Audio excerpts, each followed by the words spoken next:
본 내용은 이 채널 번역 괴담으로 짧은 단편 번역 괴담들을 가져와 만든 이야기입니다. 총 3가지의 짧은 괴담으로 구성되어 있으니 재미있게 시청 부탁드립니다. 동굴소울이 일본 이 채널 번역 이야기. 첫 번째 괴담. 제목 하치오지의 키누노미치. 친구와 함께 차를 타고 도쿄도 하치오지시에 있는 키누노미치에 갔을 때의 이야기다. 키누노미치로 들어가서 도요당 유적에도 가보고 사진도 몇 장 찍었다. 참고로 도요당 유적은 오츠카야마 공원 안에 키누노미치 관련 문화재인데 심령 스팟으로 유명해서 가본 거였다. 그 정도가 다였기 때문에 그때 당시에는 딱히 아무 일도 없었는데 나는 슬슬 돌아가자며 친구와 함께 차가 있는 곳을 향했다. 그러자 친구가 갑자기 야, 뒤돌아보면 안 돼. 절대로 뒤를 봐선 안 돼. 친구가 워낙에 짓궂은 장난을 잘 치던 놈이었어서 이번에도 평범한 농담이라고 생각한 나는 갑자기 뭔 소리야. 뒤돌아보게 해버린다. 이렇게 친구를 억지로 뒤를 돌아보게 하려고 했지만 하지마, 진짜로. 친구가 진심으로 화를 내기 시작해서 얌전히 자동차까지 돌아갔다. 거기서 친구가 노상방뇨를 하기 시작해서 그 모습을 사진으로 남기고 바로 귀가했다. 집에 돌아가서 그 친구에게 전화로 아까 돌아보지 말라고 했을 때 말이야. 무슨 일 있었어? 내 질문에 대해 친구는 이렇게 대답했다. 사실 그때 순간적으로 가위 눌림 비슷한 게 왔었어. 온몸이 너무 아파서 가위는 금방 풀렸는데 아픈 게 갑자기 가려움으로 바뀌었어. 그래서 이건 좀 위험하다고 생각해서 뒤돌아보지 말라고 말한 거야. 그리고 아까 옷 벗어보니까 몸에 두드러기랑 베인 상처가 엄청 나 있었어. 친구가 한 말을 믿을 수가 없어서 그 상처라는 걸 사진으로 보내달라고 했다. 도착한 사진을 보니 팔에 확실히 무언가에 핥힌 듯한 상처가 있었다. 분명 긴팔 티셔츠를 입고 있었는데 며칠 뒤 그날 찍은 사진을 현상에서 보니 마지막에 친구가 노상방뇨하던 것을 찍은 사진에 오렌지색의 커다란 아지랑이 같은 것이 찍혀 있었다. 그것도 친구 바로 뒤에. 그 커다란 아지랑이는 꼭 친구를 바라보는 것 같은 형태였다. 두 번째 괴담. 바다 위의 사고사. 참치 어선 정도는 아니지만 전 선원의 말에 의하면 일한 지 1년이 되는 사람은 월급이 40만 원 정도. 하지만 대부분 선배들에게 빼앗기기 때문에 실질적으로는 없는 것이나 마찬가지라고 한다. 따돌림이나 괴롭힘은 일상다반사. 가장 흔한 것이 물건을 바다에 내던져 놓고 주워오라고 하는 것. 그래서 물건을 주워가지고 돌아오려고 하면 배의 스크류를 돌린다. 당연히 그것에 휩쓸리면 바로 즉사다. 선원이란 마음에 들지 않는 상대는 죽여도 상관없다고 생각하는 무개념 집단이었다.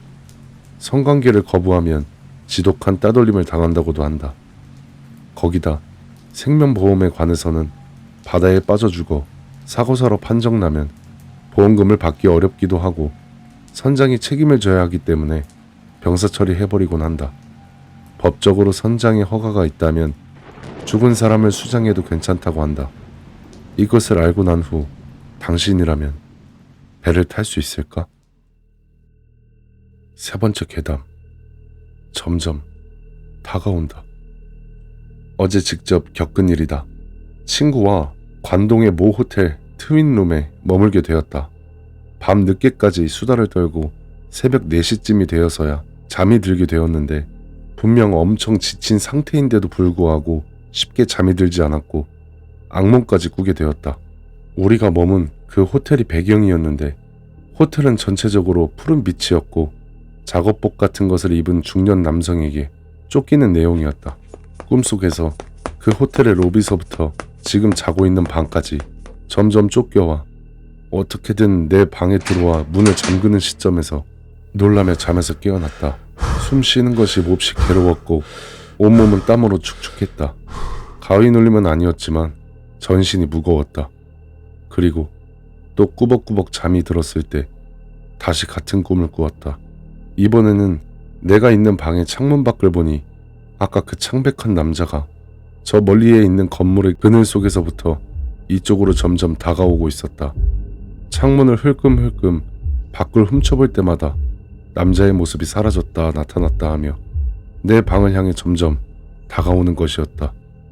드디어 그 남자의 모습이 사라져서 안심을 하는 그 순간 창밖에 커다란 손이 철썩하고 달라붙더니 창틀부터 그 남자의 얼굴이 천천히 올라오고 그것을 보고 비명을 지르는 순간 또 꿈에서 깨어났다.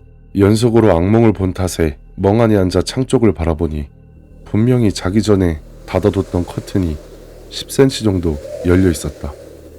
정말로 오한이 들면서 온몸이 또 땀으로 젖어 있다는 것을 깨달았다.